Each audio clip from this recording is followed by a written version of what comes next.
नमस्कार, आपके साथ मैं हूं गौरव अग्रवाल। यूक्रेन ट्रेलर, यूरोप असली पिक्चर, ये बहुत बड़ी खबर आ गई है। आईसीबीएम से मामला आगे बढ़ चुका है।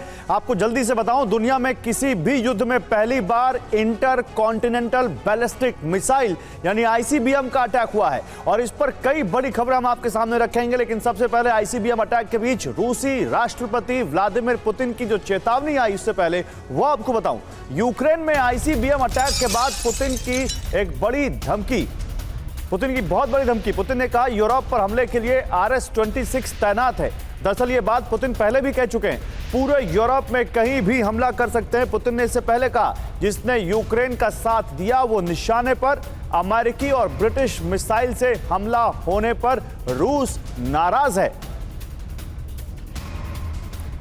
तो देखिए, ये एक बड़ी खबर है। पुतिन ने बड़ी धमकी, पुतिन ने कहा कि यूक्रेन के अलावा यूरोप में कहीं भी अटैक कर सकते हैं और यूरोप पर हमले के लिए RS-26 जो कि आईसीबीएम है, रूबेस जिसका नाम है, वो तैनात है और यूरोप में कहीं भी हमला कर सकते हैं। तो यूक्रेन पर रूस के हमले से जुड़ी एक बड़ी खबर है।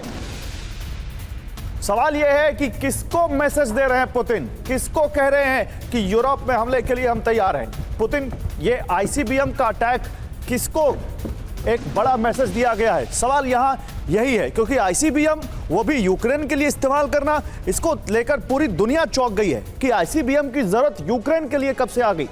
यूक्रेन पर रूस के हमले से जुड़ी बहुत बड़ी खबरें हैं और ये सारी खबरें आपके सामने देखिए। Breaking news, big breaking news.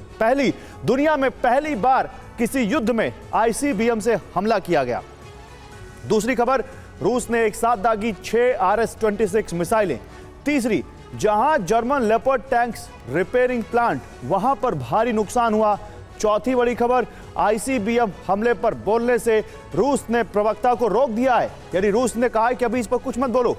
पांचवा, रूस ने यूक्रेन की स्टॉर्म शैडो मिसाइल तबाह की। और छठी खबर, हंगरी ने कहा सबसे खतरनाक मोड़ पर यह युद्ध आ गया है। सातवीं खबर, हमले के बाद 2 जगह भीषण आग लग गई, यूक्रेनी कमांडर ये कह रहे हैं। आठवीं खबर, यूक्रेन का पलटवार, आईसीबीएम अटैक का जवाब। रूस के आईसीबीएम लॉन्च साइट पर कई जवाबी हमले यूक्रेन ने किए हैं और हमले के बाद रूस और यूक्रेन की सेना हाई अलर्ट पर है। तो रूसी आईसीबीएम अटैक ने कुछ बड़े सवाल खड़े कर दिए हैं। सबसे पहले तो यही कि आखिर ये आईसीबीएम अटैक किया क्यों गया, क्या वही इसका रीजन था, अटैक एमएस मिसाइल का जवाब, या कुछ और? इस पर बात करने के लिए मेजर जनरल अश्विनी श्रीवाच एज डिफेंस एक्सपर्ट हमें ज्वाइन कर चुके हैं। स्वागत है सर। एवीएम PK श्रीवास्तव आज डिफेंस एक्सपर्ट हमें ज्वाइन कर रहे हैं। सर, आपका भी बहुत स्वागत होगा। Professor Amitabh Singh foreign expert के तौर पर हमें ज्वाइन कर रहे हैं। अमिताभ जी, बहुत स्वागत है। और दीपक वोरा सर, पूर्व राजदूत आपको दिख रहे हैं, हमेशा की तरह एकदम डैशिंग, स्मार्ट, एकदम एक्टिव। सर, आपका भी बहुत स्वागत है। सबसे पहले दीपक सर, आप ही से सवाल लेता हूं। वैसे तो मिलिट्री एक्सपर्ट हमारे साथ हैं कुछ यहां पर, लेकिन एज अ जियोपॉलिटिक्स एक्सपर्ट आपको क्या लगता है, ये अटैक क्या कहता है?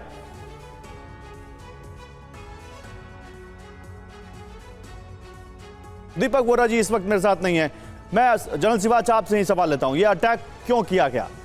एज अ मिलिट्री एक्सपर्ट इसके पीछे का रीजन आप क्या देखते हैं? हाँ बिल्कुल गौरव, इस पर कोई शक नहीं। अगर आप देखें कि जो सिचुएशन अभी बिल्डअप हो रही है उसको मद्देनजर रखते हुए कि 2-3 बातें इनके अंदर बहुत इंपॉर्टेंट हैं। अभी रूस ने अपनी न्यूक्लियर जो डॉक्ट्रिन है उसको चेंज किया है। उसने ये बताया है कि भी हम उसको भी न्यूक्लियर अटैक मानेंगे अगर ऐसा न्यूक्लियर देश नॉन न्यूक्लियर देश को हेल्प करता है, मदद करता है, तो हम किसी हद तक जा सकते हैं। तो एक प्रकार से ये पॉलिटिकल पोस्चरिंग है, ये दिखावा है कि भाई हम कहीं भी अटैक कर सकते हैं। क्योंकि सच्चाई ये है कि जो अब परमिशन मिल गई यूक्रेन को कि वो अपने हथियार जो अमेरिका के दिए ATACM जिसको बोलते हैं आर्मी टैक्टिकल मिसाइल, और जो ब्रिटेन की हैं, यूके की शैडो स्टॉर्म मिसाइल, उनको यूक्रेन के अंदर, यूक्रेन फायर कर सकता है रूस के अंदर तक, और वो फायर किया है। तो ऐसे में हलबरी तो रूस में मची है और रूस ने बोला कि ये हमला होगा अगर ये इसके हथियार अमेरिका के और यूके के हथियार रूस के अंदर अटैक होगा तो हम सोचेंगे कि रूस और यूके ने अटैक किया है, रूस के ऊपर अटैक किया यूके ने और यूएस ने, हम उसका बदला लेंगे। तो अब जिस प्रकार से रूस ने इंटरकॉन्टिनेंटल बैलिस्टिक मिसाइल पहली बार सेकेंड वर्ल्ड वॉर के बाद यूज हुई है। इसका क्या मतलब है? इसका मतलब यह है कहीं ना कहीं वो मैसेज भेजना चाहते हैं नाटो को, यूरोप को और अमेरिका को कि हम किसी हद तक जा सकते हैं। सेकेंड वर्ल्ड वॉर में ये आईसीबीएम इस्तेमाल हुई थी, सेकेंड वर्ल्ड वॉर में इस आईसीबीएम का इस्तेमाल किया गया था। देखो ये सच्चाई है कि जो इंटरकॉन्टिनेंटल बैलिस्टिक मिसाइल अभी कुछ फिलहाल में कहीं इस्तेमाल नहीं हुई, क्योंकि इसका मेन मकसद है न्यूक्लियर हथियार ले जाना। एक्चुअली न्यूक्लियर हथियार जो और बिना न्यूक्लियर हथियार के, बिना न्यूक्लियर वॉरहेड के, क्योंकि मिसाइल एक्सपर्ट के तौर पर हमारे साथ एवीएम पीके श्रीवास्तव भी हैं, उनसे ही बात करेंगे। बिना न्यूक्लियर वॉरहेड के ऐसी किसी मिसाइल का इस्तेमाल एक ऐसे देश पे करना जिसकी दूरी करीब 700 किलोमीटर हो और इंटरकॉन्टिनेंटल बैलिस्टिक मिसाइल शुरू ही होती है 5,500 किलोमीटर की रेंज से, ये क्या कहता है? एवीएम पीके श्रीवास्तव मैं आपके पास आ रहा हूं, उससे पहले मैं एक बड़ी खबर दिखाता हूं। रूस के आईसीबीएम हमले का सबसे नया वीडियो सामने आया है। वीडियो में कई वॉरहेड्स अटैक किए गए हैं। नीप्रो में गिराए गए 6 वॉरहेड्स। अब ये तस्वीरें देखिए, ये 6 वॉरहेड्स हैं, लेकिन ये 6 वॉरहेड्स जो गिराए गए हैं इस पर कोई न्यूक्लियर वॉरहेड नहीं है। भगवान करे कभी कोई न्यूक्लियर वॉरहेड गिरे भी ना, लेकिन सवाल यह है कि ये इंटरकॉन्टिनेंटल बैलिस्टिक मिसाइल अगर यूज कर रहा है रूस, तो इसके पीछे केवल एक मैसेजिंग है या वो कुछ और भी कहना चाह रहा है? क्योंकि उससे पहले जो पुतिन ने कहा कि यूरोप में कहीं भी अटैक कर सकते हैं, ये बहुत बड़ी बात है, बहुत बड़ी बात है। अब वो तो आईसीबीएम से तो फिर पूरी दुनिया में कहीं भी कर सकते हैं, उनके पास जो यार्ड्स है वो तो पूरी दुनिया में कहीं भी वो अटैक कर सकते हैं। 18,000 किलोमीटर तक की रेंज जिसकी बताई जाती है। लेकिन फिर भी एक और बड़ी खबर, फिर अपने गेस्ट के पास जाते हैं। रूस के आईसीबीएम हमले का एक्सक्लूसिव वीडियो सामने आया है। नीप्रो में आईसीबीएम के हमले का पहला वीडियो। एक आईसीबीएम से कई वॉरहेड्स गिरे।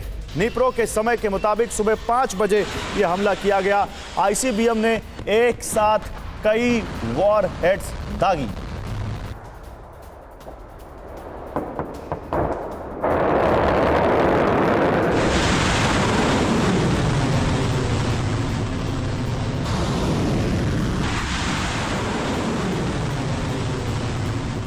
और नीप्रो में यूक्रेन का रॉकेट प्लांट तबाह हो गया। रूस के मिसाइल हमले में एक वेपन फैसिलिटी तबाह हो गई। यूजमाश प्लांट पर बैलिस्टिक मिसाइल अटैक हुआ, जिसके बाद वहां पर एक वेपन फैसिलिटी हमले में तबाह हो गई।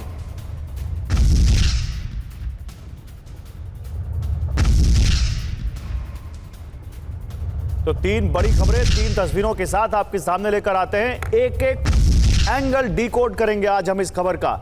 बीच वॉर में पहली बार अगर एक ऐसी मिसाइल का इस्तेमाल किया जाए जो न्यूक्लियर वॉरहेड ले जाने में इस्तेमाल की जाती हो, तो आखिर पुतिन मैसेज क्या दे रहे हैं? पहली बार किसी भी देश ने युद्ध में इंटरकॉन्टिनेंटल बैलिस्टिक मिसाइल का इस्तेमाल किया है और वो है रूस। वीडियो में आपको हम दिखा रहे हैं कि कई वॉरहेड्स अटैक किए गए, एक साथ कई वॉरहेड्स दागी गई और रूसी मिसाइल हमले में कई वेपन फैसिलिटी तबाह हो गए। मैं दीपक जी आपके पास आता हूं, लेकिन उससे पहले एवीएम श्रीवास्तव आपके पास आऊंगा। As a missile man, as a missile expert, आपको क्या लगता है इस मिसाइल को दागने के पीछे क्या रीजन है और इसका असर क्या होता अगर ये फुल फ्लेजेड दाग दी जाती तो? Gaurav, thank you very much for being on your show. It's a very potent and pertinent question. इसके 2 सिर्फ चीजें हैं. One is display of intent and secondly is display of capability. Okay. ICBMs have never been used in any combat so far. अभी तक उनका इस्तेमाल नहीं हुआ है किसी भी युद्ध में। और ICBM usually will carry nuclear warhead. वो नॉर्मल वॉरहेड के लिए बने ही नहीं हैं। इसके अंदर डेड वेट ही था। और जो आपने जो ICBM दागी गई है उसमें MIRV थी, multiple independently re entry vehicles. That means एक ICBM कई टारगेट्स को एक साथ निशाना बना सकती है। इसमें 2 ही चीजें सिर्फ कही गई हैं कि हम इंटेंट भी रखते हैं अगर जरूरत पड़ी, क्योंकि आपने उनको लॉन्ग रेंज मिसाइल्स दागने की अब इजाजत जो दी है, तो उसका एस्केलेशन क्या होगा वो दिखाएंगे।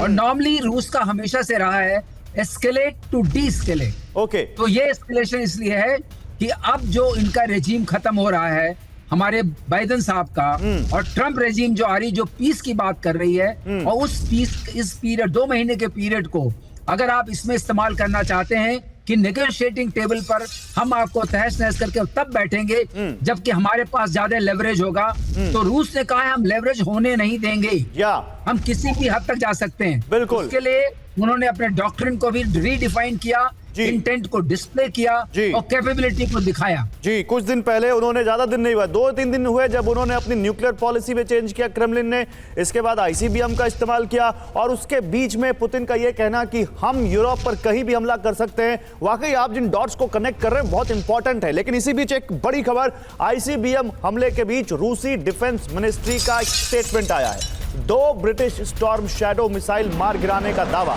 कुर्स्क इलाके में यूक्रेन ने अटैक किया था स्टॉर्म शैडो मिसाइल से हमला। देखिए, एक अभी हमला हुआ था long range missile attack MS जो अमेरिका से मिली थी, दूसरी अब मिसाइल स्टॉर्म शैडो जो ब्रिटेन ने दी है।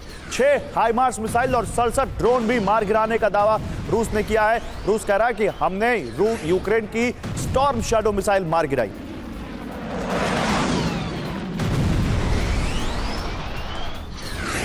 तो रूसी अटैक की आपको 4 बड़ी तस्वीरें दिखाता हूं मैं, कैसे यूक्रेन को रूस ने दहला दिया है। हमले की इंटेंसिटी को समझिए। इस हमले से पुतिन ने बड़ा संदेश देने की कोशिश की है। अमेरिका और ब्रिटेन के लॉन्ग रेंज मिसाइल यूक्रेन ने रूस पर इस्तेमाल किए, जिसके बाद पुतिन का सबसे भीषण प्रहार हुआ है। ये कैमरा 1, 2, 3, 4, इन 4 तस्वीरों को आप देखिए और समझिए कि ये कितना बड़ा अटैक था। और अगर न्यूक्लियर वॉरहेड लगा होता तो खुदा ना खास्ता क्या हो जाता। आइए जल्दी से मैं अपर स्टूडियो जाता हूं और वहां से आपको बताता हूं कि कितना बड़ा अटैक है ये। वहां से आप समझेंगे कि ये जो अटैक था रूस का, ये कितना बड़ा था और क्या ये अटैक अब इस युद्ध का रुख मोड़ सकता है। क्या आईसीबीएम का ये पहली बार किया गया इस्तेमाल अमेरिका और वेस्टर्न कंट्रीज के लिए कोई अलार्म है जिसको वो सुन पा रहे हैं या नहीं सुन पा रहे हैं, ये भी बात करेंगे। लेकिन पहले आपको बताते हैं कि इस वक्त यूक्रेन में हालात क्या है। निप्रो में आईसीबीएम और किंजल मिसाइल से हमला हुआ है। खार्किव और ज़ेपोरिजिया में ड्रोन अटैक का अलर्ट है। डोनेस्क और लुहांस्क के लोग भी रूसी हमले के बाद डर के साए में। जैसा कि मैंने कहा, एम्बेसडर वोरा, क्या ये कोई अलार्म है जो बजा दिया है पुतिन ने वेस्टर्न कंट्रीज के लिए, बाइडेन के लिए या फिर ट्रंप के लिए? क्या कहते हैं आप? आभारी हो साहब, बहुत अच्छा लगता है। आपको मेरी आवाज आ रही है? बिल्कुल आ रही है sir, loud and clear. Okay, thank you very much. और वो कीव से भी मैसेज लाउड एंड क्लियर आ रहा है हमारे को, रूस से भी वही आ रहा है। अब आपके पास इतने सारे मिलिट्री एक्सपर्ट हैं तो मेरी क्या जरूरत है। खास मैं इस समय इंदौर में हूँ सर, बहुत खूबसूरत जगह। मेरे पीछे आप राजवाड़ा पैलेस की एक तस्वीर देख रहे हैं सर। मैं गिव मी अ मिनट। एक चीज जो हमने मिस की है, ये जो कीव में सर्कस का जोकर है, ये अपने आप को दादा समझता है नेपोलियन बोनापार्ट और अलेक्जेंडर का। अब वो कह रहा है कि हमारे thousands of my people can perish in Crimea. उसको वापस लेने में मैं उसको डिप्लोमेटिकली वापस लाऊंगा। कहने का मतलब है कि जो मैं पहले टोले शोले ऐसे दिखाता था, वो सब मेरी फूक निकल गई है after Russia has launch this ICBM. दूसरी चीज, अभी G20 का समिट हुआ था ब्राजील में, आपने उसको बड़ी अच्छी तरह से कवर किया है। जब कोई भी यूक्रेन की बात होती थी, प्रेसिडेंट लूला ब्राजील के कहते थे खामोश हो जाओ, ये G20 का है, ये यूक्रेन का समिट नहीं है टू डिस्कस दैट। कोई मेंशन नहीं था डॉक्यूमेंट में। वो घबरा गया है। फिर ये नॉर्थ कोरियंस जो आए हैं, इन्होंने बहाना दिया है वो बुड्ढन को, जो बेवकूफ इस समय व्हाइट हाउस में बैठा है, कि जी बड़ा एस्केलेशन हो गया है, अब हमको ये करना पड़ेगा, वो करा, उसे लॉन्ग रेंज मिसाइल्स की परमिशन दी। ब्रिटेन तो खैर उसका बिल्कुल पालतू है, तो अगर अमेरिका ने कहा खुदकुशी कर लो, वो तो एकदम खुदकुशी कर लेगा। फाइनली चीज मैं बताना चाहता हूँ, संदेश है सर, न्यूक्लियर डॉक्ट्रिन जैसा अभी जनरल साहब ने बताया, उसको लूज करके, थोड़ा सा हल्का करके, उसके टर्म्स एंड कंडीशंस को सॉफ्टन करके पुतिन साहब ने यह कह दिया है कि टाइगर मैं तैयार हूं, क्योंकि अब अगर मैं न्यूक्लियर आर्म्ड बैलिस्टिक मिसाइल भेजूंगा, इसका मतलब मैं जंग हार नहीं सकता, मैं आप सबको बर्बाद कर दूंगा। ये इसका मीनिंग है। और फाइनली सर देखो, वॉशिंगटन को एंटी पर्सनल माइंस दे रहा है यूक्रेन को, जो बैड है इंटरनेशनल न्यूज में। यानी वॉशिंगटन परवाह नहीं करता किसी की। यूक्रेन, मैं बताऊं क्या होगा अगर उसने यूक्रेन के ऊपर न्यूक्लियर बॉम्ब फेंका? Sir I hope he doesn't do it. Ukraine obliterated, वो जो बुढ़ा बैठा है वॉशिंगटन, अरे क्या हुआ क्या हुआ क्या हुआ, और रूस वहां पे भांगड़ा करेगा और यूरोप कांपने लगेगा। रूस को बोलेगा टाइगर मुझे माफ कर दो, तू तो मेरा बड़ा भाई। Watch this. 51 साल मुझे कूटनीति में हो गए, I am seen this coming. Okay, ठीक है सर, मैं आपके पास आता हूं। लेकिन इसी बीच आईसीबीएम अटैक के बीच रूस की एटमी धमकी। क्रेमलिन ने कहा हमें उकसाने की कोशिश ना करें, एटमी हमले पर उकसाने की कोशिश ना हो, ये रूस ने कहा है। हम नियमों का सम्मान करते हैं, हमारे दूसरे देश भी सीमाओं का पालन करें हमारे अनुसार। ये कहते हुए क्रेमलिन की तरफ से उनके प्रवक्ता, एटमी हमले पर उकसाने की कोशिश ना हो, ये कहा गया है क्रेमलिन की तरफ से, यानी पुतिन के ऑफिस की तरफ से, रूस के उस मुख्यालय की तरफ से जहां से पूरा वो देश चलाते हैं, पुतिन जहां पर बैठते हैं, क्रेमलिन ये कह रहा है। लेकिन इसी बीच एक और बड़ी खबर है, ब्लैक सी में रूसी मिसाइल कैरियर का मूवमेंट देखा गया है। ब्लैक सी में 6 रूसी मिसाइल कैरियर की तैनाती की गई है। कैलिबर क्रूज मिसाइल से लैस है ये रूसी वॉरशिप। 20 कैलिबर मिसाइलें दाग सकते हैं ये रूसी युद्धपोत। 6 रूसी मिसाइल कैरियर ब्लैक सी में देखे गए। लेकिन घूम फिरा के सवाल वहीं पर, और इसी सवाल का आंसर आज पूरी दुनिया खोज रही है। सबका अपना अपना एनालिसिस है। हम भी अपने एक्सपर्ट से समझने की कोशिश कर रहे हैं कि आखिर यूक्रेन ने रूस पर आईसीबीएम क्यों दागा। नंबर 1, बाइडेन लंबी दूरी की मिसाइलें मारने का निर्देश दिया था। आपको पता, हम लगातार आपको रिपोर्ट कर रहे हैं। नंबर 2, यूक्रेन ने अमेरिकी अटैक एमएस से रूस में हमला किया, यह भी हमने आपको दिखाया। फिर नंबर 3, रूसी सीमा में ब्रिटिश स्टॉर्म शैडो मिसाइलें दागी गई थी। नंबर 4, अमेरिका का ऐलान यूक्रेन को देगा एंटी पर्सनल माइंस, जैसा कि अभी दीपक वोरा कह रहे थे। सवाल है कि फिर क्या ऑप्शन कुछ और बचता था यहां पर पुतिन के पास? जवाब दीजिए प्रोफेसर सिन्हा। पुतिन के पास अटैक एमएस का अटैक होने के बाद, उसकी तरफ से दागे जाने के बाद, क्या कोई यहां पर और यहां बचता था ऑप्शन? देखिए, ऑप्शन तो एक ही बचता था, जो रेड लाइन है और शायद भगवान करे वो मेंटेन रहे, कि अब न्यूक्लियर वॉरहेड से उसको अटैक किया जाता। लेकिन मैं ये भी बताऊं, ये पोस्चरिंग है बाइडेन एडमिनिस्ट्रेशन का, ये पोस्चरिंग है पुतिन का, और ये अल्टीमेटली वही है जो एवीएम श्रीवास्तव कह रहे थे कि एस्केलेट टू डी एस्केलेट। और ये स्ट्रैटेजिकली 1999 के न्यूक्लियर डॉक्ट्रिन में मेंशन्ड है। इन्होंने जो ट्वीक किया है अभी सितंबर लास्ट में, उसको इनिशिएट किया था, अब साइन किया है, उसमें एक बड़ा क्लियर मेंशन था 99 के डॉक्यूमेंट में कि जब भी कोई कन्वेंशनल वेपन से थ्रेटन करेगा और हम हारने की स्थिति में होंगे तो हम न्यूक्लियर ऑप्शन एक्सरसाइज कर सकते हैं। सिर्फ उसी को बदला है कि अगर कोई न्यूक्लियर वेपन देश नॉन न्यूक्लियर वेपन देश के साथ मिलकर हम पर स्ट्राइक करता है तो हम न्यूक्लियर ऑप्शन अप्लाई कर सकते हैं। लेकिन यहाँ पर एक बहुत बड़ा कैच है। कैच ये है कि ट्रंप और पुतिन दोनों ये जानते हैं कि आने वाले कुछ महीने, अब तो 2 महीने हैं जब ट्रंप प्रेसिडेंट बन जाएंगे फॉर्मली, उस समय इसका असर देखने को मिलेगा। और ये भी बता दें, 2024 में 2022 से जो युद्ध शुरू हुआ है, सबसे ज़्यादा भूमि को हड़पा है रूस ने यूक्रेन की।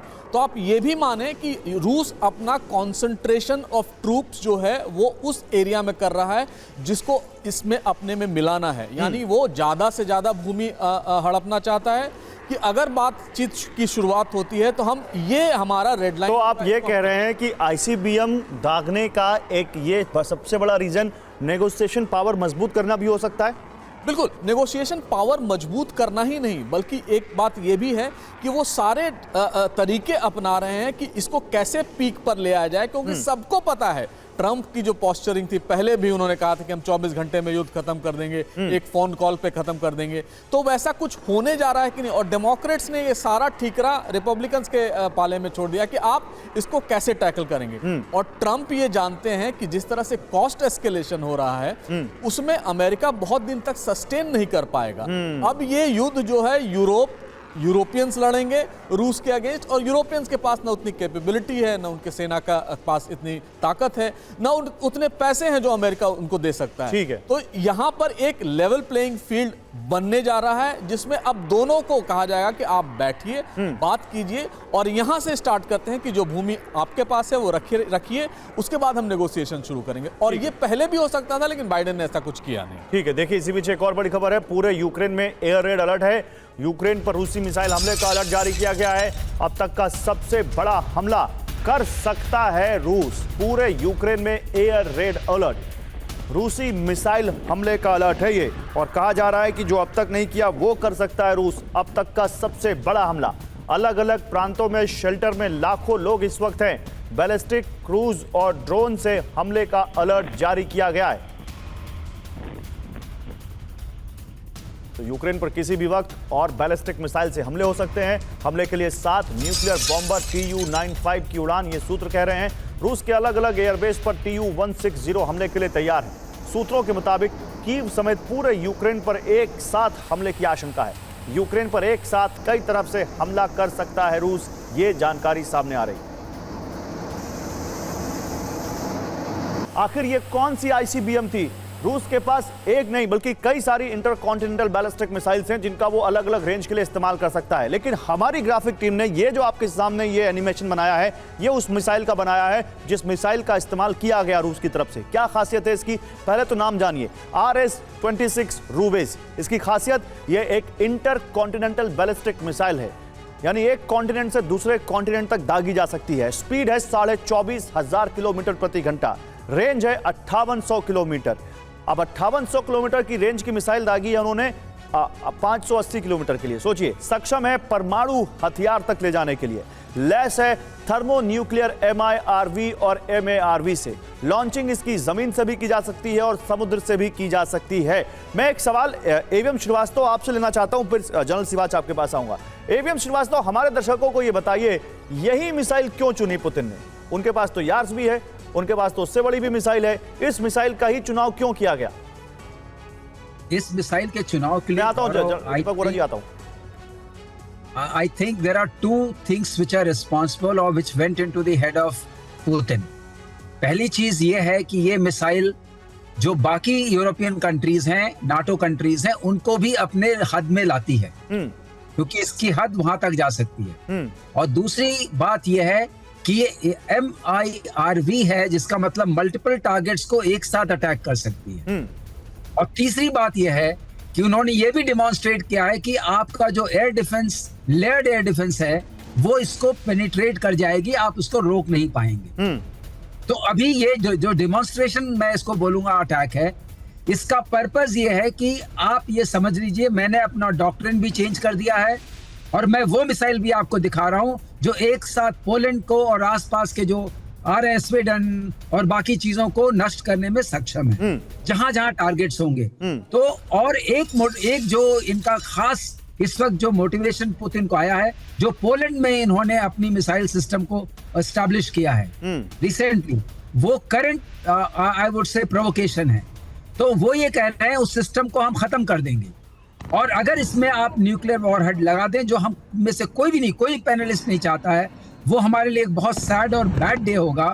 तो ये बहुत कुछ ऐसा कर सकती है जो बहुत विनाशकारी होगा और जिसकी कल्पना भी हमें नहीं करनी चाहिए। बिल्कुल सही कह रहे हैं सर, हमें अब कोई और दूसरा लिटिल मैन या फैट बॉय नहीं चाहिए, लेकिन सवाल ये है कि जब बगल में देशों में परमाणु हमलों से बचने की बुकलेट बांटी जा रही हो, जब वहां पर यूरोपीय देश अपने लोगों को कह रहे हो कि युद्ध की स्थिति में आपको क्या करना है ये सिखा रहे हो, और उसी के बीच एक आईसीबीएम दाग दें पुतिन, तो ये डॉट्स कहां कनेक्ट होते हैं? जनरल सिवाच में आ रहा हूं, लेकिन दीपक वोरा जी कुछ ऐड ऑन करना चाह रहे थे। दीपक जी बोलिए।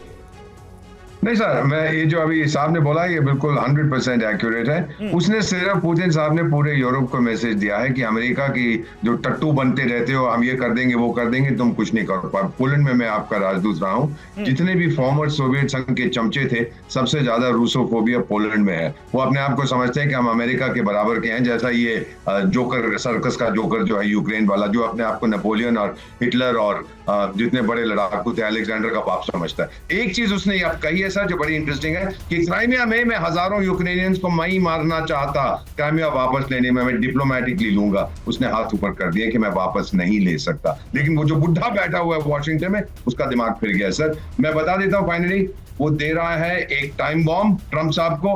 ट्रंप साहब, ये टाइम बॉम्ब आपके दफ्तर में पड़ा है, किसी को नहीं पता ये कब फटे। तो आप बहुत बड़ी बात कह रहे हैं कि ट्रंप के लिए कांटों का ताज यहां पर देते हुए जा रहे हैं बाइडेन। लेकिन इस बीच एक बड़ी खबर है, आईसीबीएम हमले पर जेलेंस्की का बयान। रूस नए हथियारों का इस्तेमाल कर रहा है, ये कहा जेलेंस्की ने। पुतिन यूक्रेन को टेस्टिंग ग्राउंड बना रहे हैं, जेलेंस्की ये कहते हुए। अब एक और बड़ी खबर है जो हम आपको बता दूं, TV9 ने पहले ही बता दिया था कि रूस अप्रत्याशित हमला करने वाला है, और वैसा ही हुआ है। पुतिन ने यूक्रेन पर पहली बार आईसीबीएम का इस्तेमाल किया। इससे पहले किसी भी युद्ध में इंटरकॉन्टिनेंटल बैलिस्टिक मिसाइल का इस्तेमाल नहीं हुआ था। रूस का यह हमला यूक्रेन की तरफ से अमेरिकी और ब्रिटिश लॉन्ग रेंज मिसाइलों के इस्तेमाल के बाद हुआ है, और अब इस हमले के बाद यूक्रेन जवाबी पलटवार की तैयारी कर रहा है। लेकिन जब ये जेलेंस्की कहें कि नहीं ये तो टेस्टिंग ग्राउंड बना दिया है रूस ने, तो क्या यह हास्यास्पद नहीं लगता जनरल सिवाच कि जेलेंस्की को क्या अब ये कहने का जरा सा भी हक है? अब ये तो युद्ध है, और युद्ध में तो कहा ही जाता है कि everything is fair in war and love.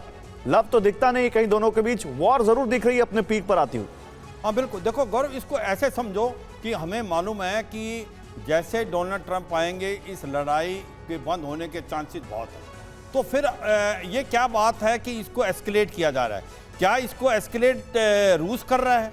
वो तो बिल्कुल नहीं कर रहा। ये इसका मतलब जो अब परमिशन दी है अमेरिका ने कि आप हमारे लॉन्ग रेंज वेपन जो ATCM और शैडो स्टॉर्म है ब्रिटेन के, उसको आप यूज़ कर सकते हैं रूस के अंदर, तो इसका मतलब एक प्रकार एस्केलेशन जो है वो अमेरिका की तरफ से है, यूक्रेन की तरफ से। जो रूस है वो तो रिस्पॉन्ड कर रहा है, और ये फिर क्यों कर रहा है इस प्रकार से? तो कहीं ना कहीं एक प्रकार ये दिखाया जा रहा है कि अगर जो बाइडेन ने आप परमिशन दी है, जो परमिशन उसने पहले नहीं दी थी, तो वो एक प्रकार से डोनाल्ड ट्रंप के लिए एक सिचुएशन ऐसी क्रिएट करना चाहता है जो कि उसके लिए अनटेनेबल हो जाए, कि ये लड़ाई फैले और लड़ाई इतनी फैल जाए कि इसको संभालने के लिए टाइम लगे। तो सच्चाई ये है क्योंकि अगर यूक्रेन फायर करेगा लॉन्ग रेंज वेपन रूस के अंदर, तो रूस किसी हद तक जा सकता है। तो ये तो एक ऐसी सिचुएशन पैदा कर दी जो बाइडेन ने ट्रंप के लिए, कि वो उसके लिए इतनी इजी नहीं होगी। क्योंकि अगर आप ये सोचें कि अगर लॉन्ग रेंज वेपन फायर कर सकता है रूस के अंदर, वो परमिशन तो पहले भी दे सकता था अमेरिका, वो क्यों नहीं दी? ये भी सच्चाई है कि जो सॉल्यूशन की बात डोनाल्ड ट्रंप ने इनडायरेक्टली बताया है कि हम क्या करेंगे, जहां पर भी लड़ाई है उसको फ्रीज करेंगे। जो इलाका रूस ने जीत लिया है वो एक बफर जोन का नाम होगा, वो इलाका वापस यूक्रेन कभी नहीं ले सकता, और एक प्रकार से मैरोटर्म दिया जाएगा कि नाटो नहीं ज्वाइन कर सकता यूक्रेन अगले 20 साल। कोई ऐसा सोल्यूशन निकले कि जिससे रूस मान जाए। और मुझे लगता है कि न्यूक्लियर हथियार की एक जब बात आती है कि क्या न्यूक्लियर हथियार रूस यूज कर सकता है, मुझे लगता है वो बिल्कुल नहीं करेगा। उसकी वजह बहुत एक है, उसके साथ जो चीन और भारत खड़े हुए हैं वो बार बार इस बात को दोहरा रहे हैं कि nuclear weapons are not weapon of war, they are weapon of deterrence. मुझे लगता है एक ये पोस्चरिंग है, ये रूस जो है एक डायरेक्ट मैसेज दे रहा है यूरोप को, अमेरिका को, कि आप मेरे फायर से खेल रहे हैं, मेरी रेड लाइन क्रॉस कर रहे हैं, अगर आप ऐसा करोगे तो फिर रूस किसी हद तक जा सकता है। तो मुझे लगता है ये बहुत बड़ी बेवकूफ़ी है यूरोप की और अमेरिका की कि वो टेस्ट कर रहे हैं पुतिन को। वो एक स्टेटमेंट आया है, हम जल्दी दिखाएंगे। ज़ेलेंस्की कह रहे हैं, ज़ेलेंस्की का ये क्लेम है कि रशिया ने एक नई तरह की मिसाइल डेवलप की है जिसके कैरेक्टरिस्टिक्स ICBM लाइक है।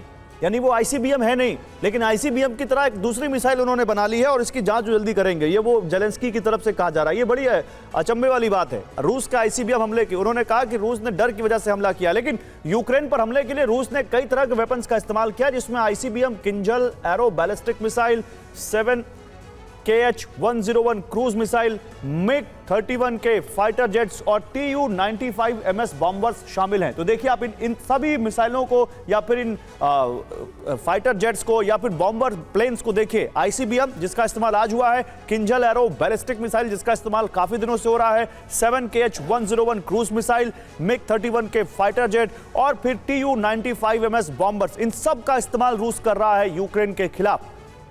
लेकिन सवाल यह है, प्रोफेसर अमिताभ सिन्हा, मैं आपके पास आऊं, मैं एक बार फिर से एवीएम श्रीवास्तव के पास जाना चाहूंगा। सर, ये ज़ेलेंस्की का बयान कि एक मिसाइल जिसके कैरेक्टरिस्टिक्स ICBM लाइक हैं, ऐसी कोई मिसाइल रूस ने डेवलप की है, ये आपको समझ में आ रहा है ज़ेलेंस्की क्या कहना चाह रहे हैं? वो टोन डाउन करना चाह रहे हैं इसको, कि क्या कहना चाह रहे हैं?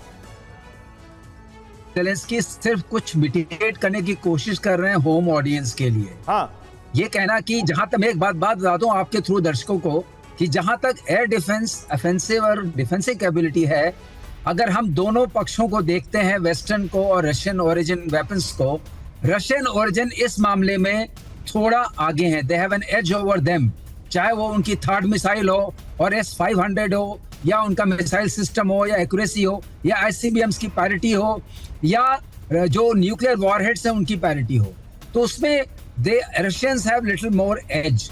जहां तक आपके ये स्टेल्थ एयरक्राफ्ट और बाकी एयरक्राफ्ट रिलेटेड चीजें, उसमें western fleet is better than the Russian fleet. अब आती है बात, ये कहना कि उन्होंने एक और नई मिसाइल डेवलप कर ली है, ये अपने आप में एक उसका कोई ऐसे कोई तात्पर्य बनता नहीं है, ऐसे मीनिंगलेस। सर, वो मैं थोड़ा और डिटेल बताऊं आपको थोड़ा और डिटेल बताऊं, सॉरी टू इंटरप्ट, बट वो कह रहे हैं कि जिसकी स्पीड, जिसको ऑल्टीट्यूड, ये सब उस ICBM की तरह अलाइन है।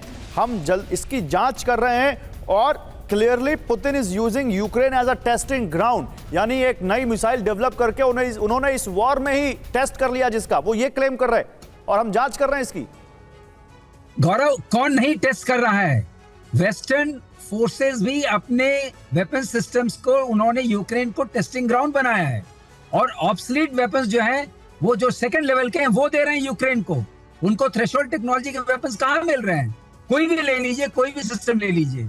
तो Ukraine as of now has become testing ground for military industrial complex. Okay, इसको बोलते हैं, वो टेस्टिंग ग्राउंड तो बन ही गया है। ओके, वो ये पहली बार कबूल कर रहे हैं कि रशिया भी यूज कर रहा है।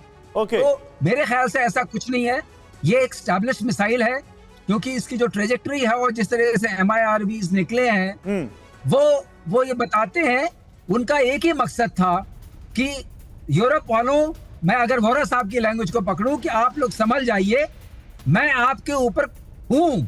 ये सब चीजें सर आपने मेरे अगली खबर का टीजर चला दिया सर, क्योंकि अगली खबर ही वही है। देखिए बड़ी खबर, रूस की पोलैंड को सबसे बड़ी वार्निंग। यूरोप की बात हो रही है और जो यूरोपियन कंट्री सबसे ज्यादा खतरे में है वो है पोलैंड इस युद्ध में, उसको सबसे बड़ी वार्निंग रूस ने दी है। रूस के टारगेट पर पोलैंड में अमेरिकी missile defence base, northern Poland पर अमेरिकी बैलिस्टिक मिसाइल बेस है। रूसी विदेश मंत्रालय की प्रवक्ता मारिया ज़ाखारोवा की वार्निंग।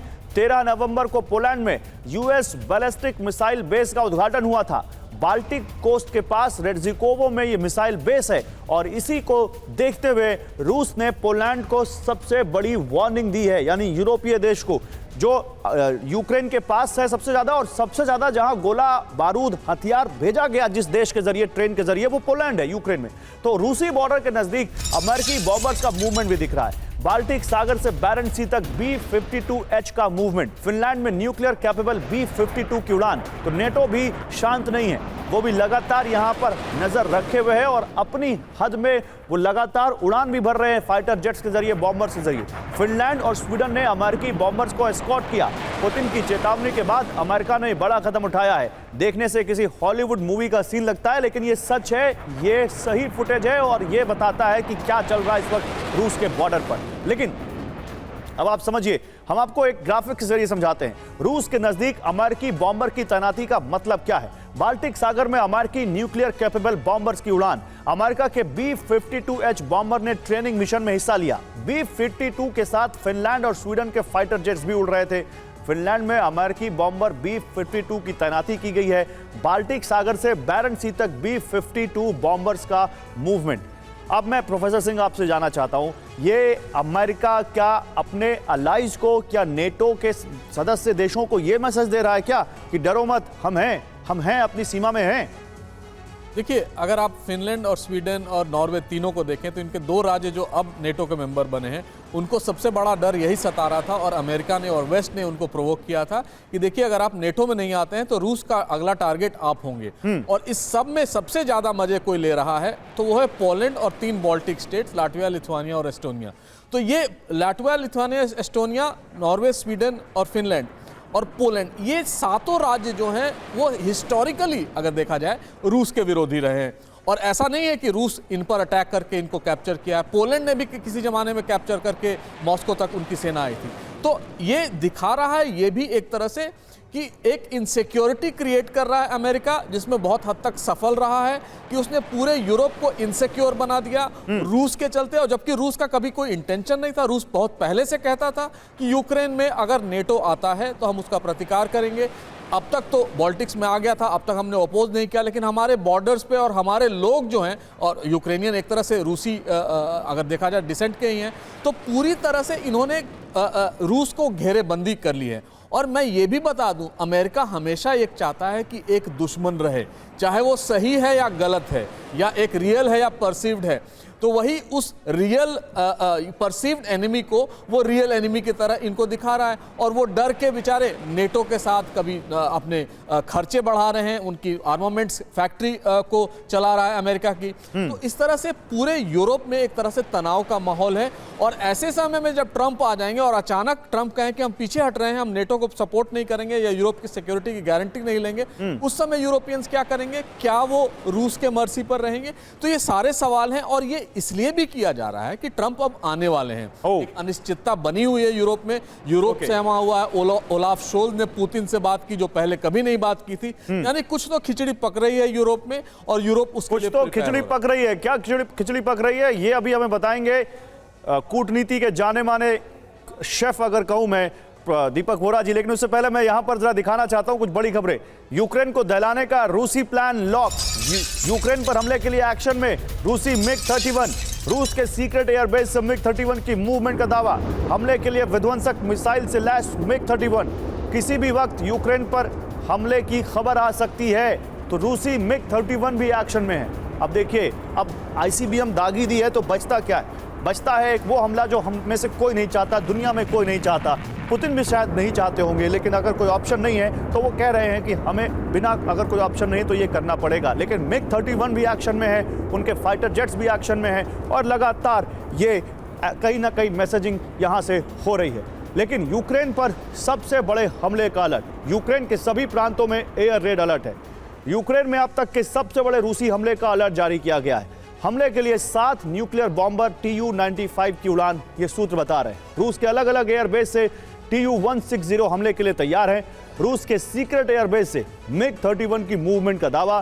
बैलिस्टिक और क्रूज मिसाइल से लैस MiG-31 की उड़ान। कीव समेत पूरे यूक्रेन पर एक साथ हमले की आशंका है। ये लाइन बहुत बड़ी है। कीव समेत पूरे यूक्रेन पर एक साथ हमले की आशंका है। यूक्रेन पर एक साथ कई तरफ से हमला कर सकता है रूस, ये यूक्रेन सर्विलेंस का दावा है। एम्बेसडर वोरा, आप बताइए क्या खिचड़ी पक रही है और क्या हो सकता है आगे? Sir, give me a moment. ये आपको पता है कि जो बैलिस्टिक मिसाइल उसने दागा है, अमेरिका के पेट्रियट और मेट्रियट कोई रोक नहीं पाया उसको, वो चला गया वहां। अब मैं आपको वापस ले जाता हूं 2018, और आके बाकी विशेषज्ञ भी उनको याद होगा, खासतौर प्रोफेसर साहब को। मैं सुन रहा था जब पुतिन साहब ने रशियन पार्लियामेंट को एड्रेस किया 2018, और कहा कि हमने 6 नए सुपर वेपन्स डेवलप किए हैं जिनको अमेरिका रोक नहीं पाएगा। और अब ये जो ज़ेलेंस्की बेगिंस्की है, कहता है अरे एक नया वेपन टेस्ट किया। ऑफ कोर्स उसने उन 6 में से एक टेस्ट किया है। अमेरिका के पास ये कैपेबिलिटी नहीं है। क्यों बोला था पुतिन ने कि मैं ये डेवलप कर रहा हूं डुअल यूज वेपन्स? क्योंकि 2002 में America anti ballistic missile treaty से बाहर निकल गया था। तो पुतिन साहब ने कहा कि अब मेरे पास डिटरेंस है इन 6 नए सुपर वेपन्स के साथ। और सब खिचड़ी यही है कि वो उनको टेस्ट कर रहा है, और ये बेवकूफ बेगिंस्की अपने आप को बलि का बकरा बनाता जा रहा है अपने देश को। अमेरिका तो बैठा हुआ है समुद्र के उस तरफ, उसको कोई फर्क नहीं पड़ता। और ब्रिटेन तो खैर वही करेगा जो अमेरिका कहता है। फ्रांस ने नहीं अलाउ की उसकी लॉन्ग रेंज मिसाइल, वो डर गया है सर, वो नहीं करने देगा। अब आगे देखिए, आज की रात अगर मैं प्राइम मिनिस्टर नरेंद्र मोदी का एक फ्रेज यूज कर सकता हूं, although it is not relevant, मैं ये कहना चाहता हूं, हो सकता है आज की रात यूक्रेन के लिए कत्ल की रात हो। आज की रात यूक्रेन के लिए कत्ल की रात हो, ये बहुत बड़ी बात कहते हुए एम्बेसडर वोरा, और ये कहते हुए कि यहां पर अब ज़ेलेंस्की जो कर रहे हैं वो उनके लिए बहुत भारी पड़ेगा। लेकिन इस बीच यूक्रेन पर ICBM हमले पर ज़ेलेंस्की का बयान आया है। पुतिन डरे हुए हैं, ये कह रहे हैं ज़ेलेंस्की। पुतिन नए हथियारों से हमले कर रहे हैं, ये कहते हुए ज़ेलेंस्की कह रहे हैं कि पुतिन डर गए हैं इसलिए नए हथियारों से हमले कर रहे हैं। वो कह रहे हैं कि टेस्टिंग ग्राउंड बना दिया इसलिए वो हमले ऐसे कर रहे हैं। एवीएम श्रीवास्तव, क्या आप ज़ेलेंस्की की इस बात को बाय करते हैं कि पुतिन डर गए हैं इसलिए वो ICBM से अटैक कर रहे हैं? देखिए गौरव, ये तो कहने की बात है, शायद उनको ये कहना पड़ रहा है मजबूरी में, क्योंकि उनके पास और कोई रास्ता बचा नहीं है। जब आपके पास कोई भी नीति या कोई भी प्रतिकार नहीं बचा रहता है, आप उसका जवाब नहीं दे पाते हैं, तो इस तरह की बातें होती हैं। इन बातों को कोई मतलब नहीं है। अगर आप मिलिट्री स्ट्रेटजिस्ट हैं जो अपने आप को वो फटीक्स पहन के बताते रहते हैं, तो आप उस हमले का जवाब करने की तैयारी करते हैं, उसकी स्ट्रेटजी बनाते हैं, उस तरह के वेपन्स का इस्तेमाल करते हैं। और ये सोचना कि हम रशिया को हरा देंगे, जिन्होंने पिछले कुछ हफ्तों में ये बोलते रहे थे, अब बोलना थोड़ा कम हो गया है, और आपने बोला अब तो डिप्लोमेटिक बात भी करने लगे हैं। ये समझ बहुत जरूरी थी शांति आने के लिए कि मैं रशिया को नहीं हरा सकता हूं, क्योंकि ये अपनी लड़ाई तो लड़ी नहीं रहे, और अपने इनके आदमी मर रहे हैं, इनका देश खराब हो रहा है, इनकी जमीन खराब हो रही है, जमीन कब्जे में भी आ रही है। ऐसा राष्ट्रपति आपने कभी देखा होगा जो अपनी ही बात को नहीं समझ रहा है कि मेरी कूटनीति क्या होनी चाहिए, चाहे मेरे कंधे पर या मेरे हाथ में कोई हाथ रख रहा है। क्या उनको पता ये सर उनका समझदारी कोई दिखानी इंटरेस्ट हो चाहिए जो यहाँ कि पर मैं फुलफिल अपनी हो रहा हो जो जनता हम के और आप नहीं जिम्मेदार हूं। जानते। क्या पता उनका कोई इंटरेस्ट हो जो फुलफिल हो रहा हो जो हम आप नहीं जानते।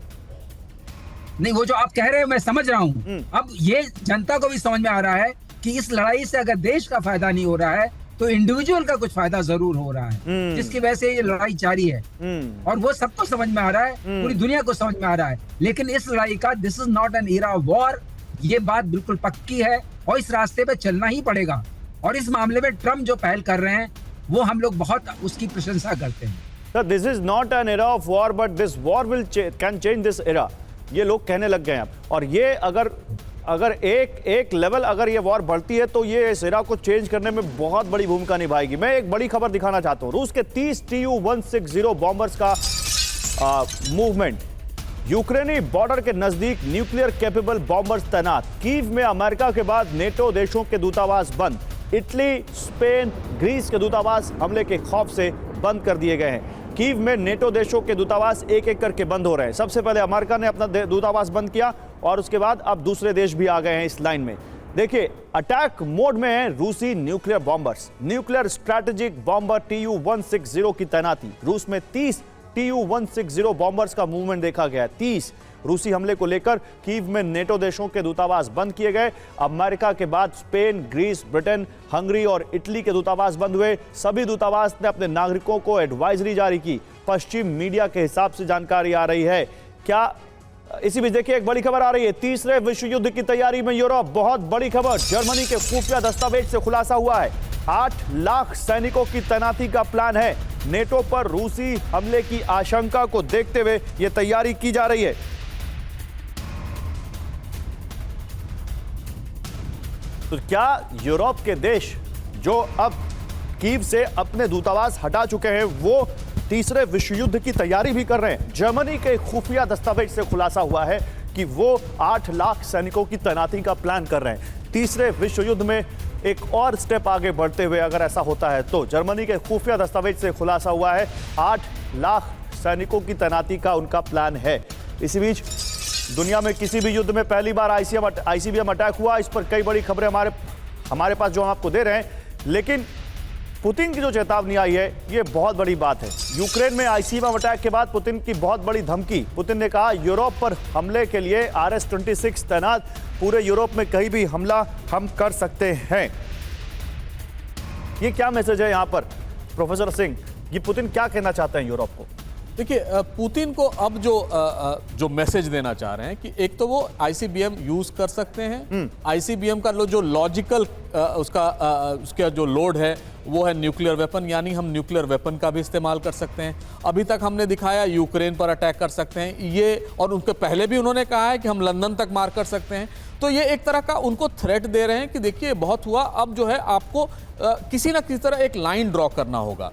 लेकिन इसका मैसेजिंग ये भी है, जिस तरह से एंटी पर्सनल माइंस उन्होंने अलाउ किया है यूक्रेन को, जो यूक्रेन उसका सिग्नेटरी है उसके अगेंस्ट कि वो यूज नहीं करेगा, तो उस हिसाब से आप समझ सकते हैं कि ये एक बहुत बड़ी रेड लाइन रूस ने क्रॉस की है यूरोप को समझाने के लिए, एक तरह से उनको धमकाने के लिए कि हम इसका इस्तेमाल कर सकते हैं। लेकिन आने वाले समय में अगर हम देखें तो ये वही होगा कि हम एक ऐसी सीमा तक इस युद्ध को ले जाएं जहां से उनको लगने लगे कि अगर अमेरिका विड्रॉ कर लेता है तब क्या स्थिति होगी, और वो जो डे आफ्टर का जो सिनेरियो है वो उसके लिए प्रिपेयर कर रहे हैं। ठीक है, कि कहीं ना कहीं बात करने का या सुलह का कोई मौका मिले। ठीक है, देखिए इसी बीच एक और बड़ी खबर है। यूक्रेन टॉम हॉक मिसाइल इस्तेमाल कर सकता है। रूस पर हमले में टॉम हॉक मिसाइल का इस्तेमाल संभव। अमेरिका से टॉम हॉक मिसाइल के इस्तेमाल की इजाजत मांगी है यूक्रेन ने। General Siwach, tomahawk missile क्या इस आईसीबीएम का जवाब हो सकती है? देखो, ये तो सच्चाई है गौरव की ये लड़ाई जो है एक ऐसे मोड़ पे है कि अभी हमें ये समझना चाहिए कि सबको पता है कि 2 साल बीतने के बाद डोनाल्ड ट्रंप आएंगे और उसके बाद लड़ाई के बंद होने के चांसेस हैं।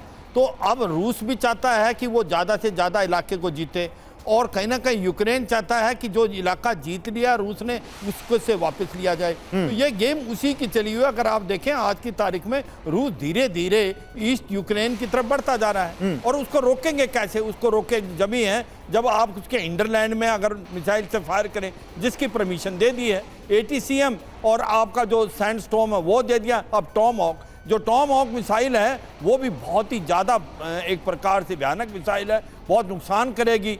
तो कहीं ना कहीं रूस को लग रहा है कि अगर ये मिसाइलें उसके हिंडरलैंड में करती हैं तो ये रूस के लिए भी बहुत हानिकारक होगा और पुतिन की जो सिचुएशन घर के अंदर है वो खराब हो सकती है कि भाई आज हमले जो हैं वो रूस के अंदर होने लगे। ये इसीलिए वो पलटवार कर रहे हैं, वो ये कह रहे हैं कि अगर ऐसा हुआ तो आप रेड लाइन क्रॉस कर रहे हो और हम इसको न्यूक्लियर हथियार इस्तेमाल कर सकते हैं। ठीक है। तो ये सच्चा पोस्टरिंग है और मुझे लगता है दोनों तरफ से ये चाहते हैं कि अगर वो निगोशिएटिंग टेबल पे बैठे तो उनकी लीवरेज ज्यादा हो। ओके। मुझे लगता है उसकी तरफ ये जा रहे हैं, मगर गलती से गलती हो सकती है अगर इस तरीके से दोनों करेंगे और स्पेशली रूस ये दिखाने की कोशिश करे न्यूक्लियर हथियार इस्तेमाल हो सकते हैं और कहीं गलती हो तो फिर इसका कुछ नहीं कर सकते, मगर ऐसा लगता नहीं। ऐसा लगता है बहुत आर पोस्टरिंग और ये चाहते हैं कि लड़ाई रुकेगी जब डोनाल्ड ट्रंप आएंगे, उस समय तक उनके पास जो लीवरेज है वो ज्यादा होने चाहिए। लेकिन एक बात जो सबसे शुरुआत में इसी शो में कही गई कि रूस चाहता है एस्केलेट टू डी एस्केलेट, लेकिन अगर टॉम हॉक मिसाइल उसका जवाब है जो कि जेट पावर्ड एक क्रूज मिसाइल है, सब सोनिक मिसाइल है जो कि बड़ा नुकसान कर सकती है, ज्यादा आप जानते होंगे एवं श्रीवास्तव, तो क्या फिर डी एस्केलेट होगा अगर उनकी तरफ से टॉम हॉक दाग दी जाती है तो यूक्रेन की तरफ से? टॉम हॉक मिसाइल की गौरव एक खास बात है जो आपके माध्यम से दर्शकों को बता दें। हाँ। कि ये क्लस्टर बॉम्ब्स को ले जा सकती है, उसका इस्तेमाल हो सकता है। और क्लस्टर बॉम्ब्स का इस्तेमाल करना एक तरीके से अनैतिक है और अवैध है। तो लेकिन क्लस्टर बॉम्ब्स के नुकसान ये होता है सिविलियंस का और बाकी पॉपुलेशन का बड़ा नुकसान होता है।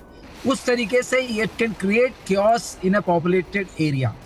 तो अब जो समझ में आ रहा है कि अगर आप हमारे टारगेट्स को, हमारी मिलिट्री पावर को वीकन आउट करते हैं तो हम क्लस्टर बॉम्ब्स का इस्तेमाल करके आपके सिविलियन पॉपुलेशन में एक तरीके की खलबली मचा सकते हैं। शायद ये पोस्टरिंग उस तरफ इंडिकेट करने के लिए है, लेकिन मैं ऐसा मानता हूं कि ये इसकी संभावनाएं कम है। ओके। लेकिन ये आईसीबीएम का जवाब नहीं है। अच्छा, आईसीबीएम का जवाब नहीं है। देखिए, आईसीबीएम से जुड़ी एक खबर आ गई और रूस के आईसीबीएम अटैक पर एक बड़ी खबर यह है कि ब्रिटेन की खुफिया एजेंसी इसकी जांच करेगी। आईसीबीएम अटैक का सच पता लगाने की कोशिश करेगी ब्रिटिश एजेंसी। मजरब हो रहा है, ब्रिटिश एजेंसी जांच में क्या पता करेगी कि आईसीबीएम था या नहीं था? क्या जेलेंस्की जो दावा कर रहे हैं उन दावों की जांच होगी? क्या जांच होगी? सर उनकी बात मत सुना करिए, बेवकूफ लोग हैं सर। जब सारी दुनिया कहती है कि बहुत मारा है रूस ने जेलेंस्की को और यूक्रेन को, तो ब्रिटिश इंटेलिजेंस MI6 या जो भी है 7, 8, 9, 10 वो आ जाते हैं, अजी रूस तो खत्म हो गया, रूस बर्बाद हो गया, पुतिन भाग गया। Don't believe a word of, मैं क्षमा का, I don't want to use a stronger word, ये बकवास करते हैं ये लोग sir. Don't believe a word, इन्होंने अपनी रेपुटेशन बिल्कुल बर्बाद कर दी है सर। रियलिटी ये है कि Ukraine is almost gone, almost destroyed. Russian federation पे अभी तक कोई इतना नुकसान नहीं हुआ है, ये समझना है तो बहुत जरूरी है। और अगर सर सेकेंड वर्ल्ड वॉर में सबसे ज्यादा लोग कहां के मरे थे सर? सोवियत संघ के 30 मिलियन, 3 करोड़। सोवियत संघ ने अपनी जवानी कुर्बान कर दी थी जंग जीतने के लिए, और सब लोग कहते हैं कि वो जंग जीता था अमेरिका और ब्रिटेन ने। रबिश, वो सोवियत संघ ने जो कुर्बानी दी थी तब लोग जंग जीत। Finally let me put it like this, अगर मदरलैंड पे, रशियन मदरलैंड, रशियन फेडरेशन पे खतरा आता है उसके टूटने का, हर रशियन कहेगा उड़ा दो सारी दुनिया को न्यूक्लियर वेपन्स के साथ। That is the Russian mindset sir. मैं तो मरेंगे हम, लेकिन तुमको भी साथ ले डूबेंगे सर हम, रशियन ये करेंगे अगर होगा तो। लेकिन देखते हैं कि भगवान करे जो बात हुई थी कि पुतिन चाहते हैं कि एस्केलेट हो ताकि डी एस्केलेशन हो, उसी लाइन पर मैं इस शो को खत्म करना चाहता हूं, क्योंकि हम भारत के लोग हैं, हम शांति के पक्षधर हैं और हम लगातार कह रहे हैं कि यह युद्ध का युग नहीं है। बहुत शुक्रिया आप सभी लोगों का हमारे साथ जुड़ने के लिए।